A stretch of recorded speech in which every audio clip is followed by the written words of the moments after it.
आज जो वेनेजुला में एक तरह के हालात हो रहे हैं, ये दुनिया के लिए अच्छा नहीं है। और अमेरिका का प्रेसिडेंट ट्रम्प सारे दुनिया के लोगों को डराने की कोशिश कर रहा है। और खास करके मैं ये कहूंगा कि एक्सपांशनिज्म यानी अपनी एरिया को बढ़ाना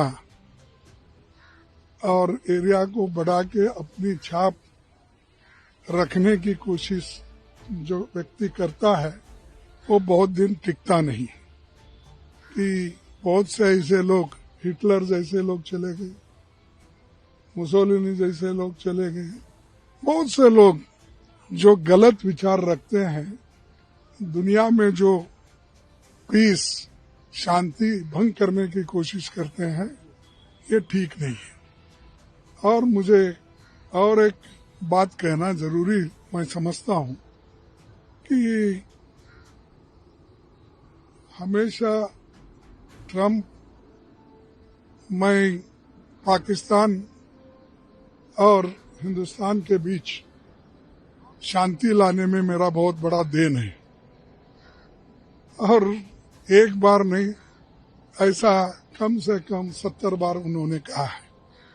इसका मतलब क्या है कि मैं बहुत बड़ा आदमी हूं, मैं दुनिया को झुका सकता हूं, लेकिन ऐसा दुनिया झुकने वाली नहीं। ये जो आज हम डेमोक्रेसी में है, डेमोक्रेटिक मेथड से ही हमको आगे चलना है। ये जरूरी है कि सब लोग ठीक ढंग से बर्ताव करें, किसी को डराना नहीं।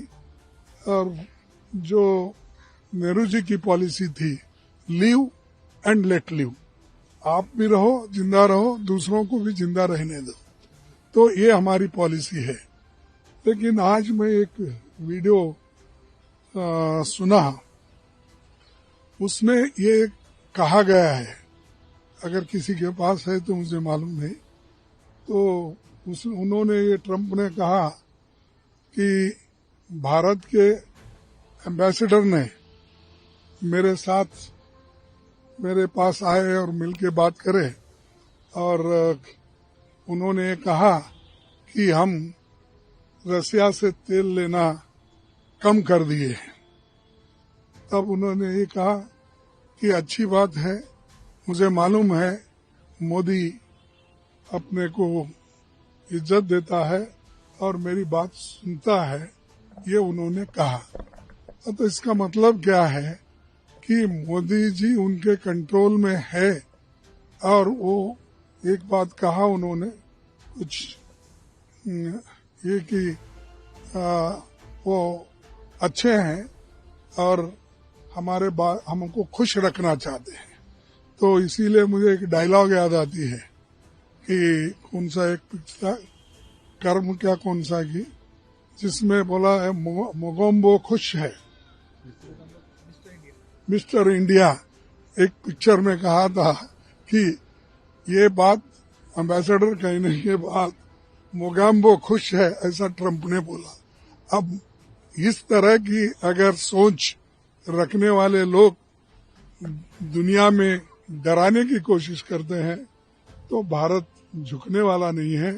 लेकिन मोदी जी उनके सामने क्यों अपना नाक घसीट रहे, मुझे मालूम नहीं। ये बहुत बड़ा देश को नुकसान है।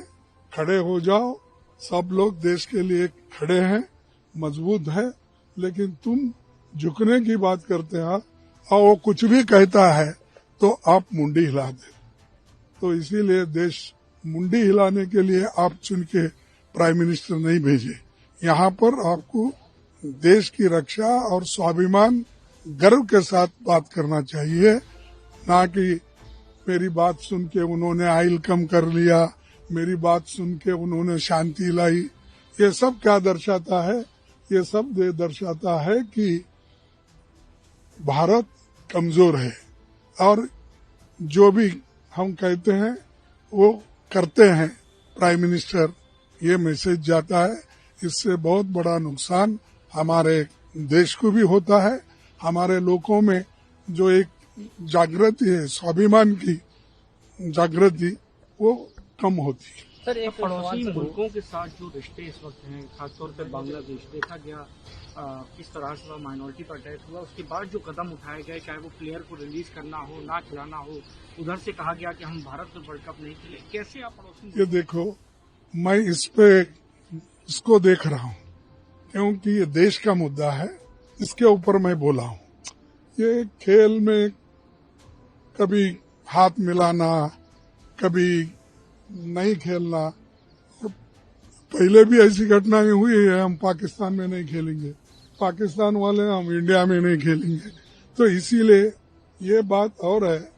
जो वो वहाँ की जो क्रिकेट एसोसिएशन है और जो खेल में आस्था रखते हैं, हम सभी लोग आस्था रखते हैं, लेकिन इसको वो लोग समझ के आगे के कदम उठा सकती है। खड़गे जी, राज्यों की तुलना हो रही है फिजिकल डेफिसिट को लेकर। तमिलनाडु वर्सेस यूपी चल रहा है, अमित शाह जी का भी स्टेटमेंट है, किस तरह डीएमके की तरफ से भी स्टेटमेंट्स आए कि इस तरह से आप किसी भी स्टेट गवर्नमेंट की तुलना नहीं कर सकते एडमिनिस्ट्रेशन की। आपका क्या मत है सर, जिस तरह से तुलना की जा रही है, कंपैरिजन हो रहा है यूपी और तमिलनाडु? देखो, तमिलनाडु एक प्रोग्रेसिव स्टेट है। तमिलनाडु में हमेशा इन्वेस्टमेंट में आगे है, तमिलनाडु में एम्प्लॉयमेंट है। यहाँ योगी जी के पास क्या है? योगी जी तो बात पहले से ही करते आए हैं।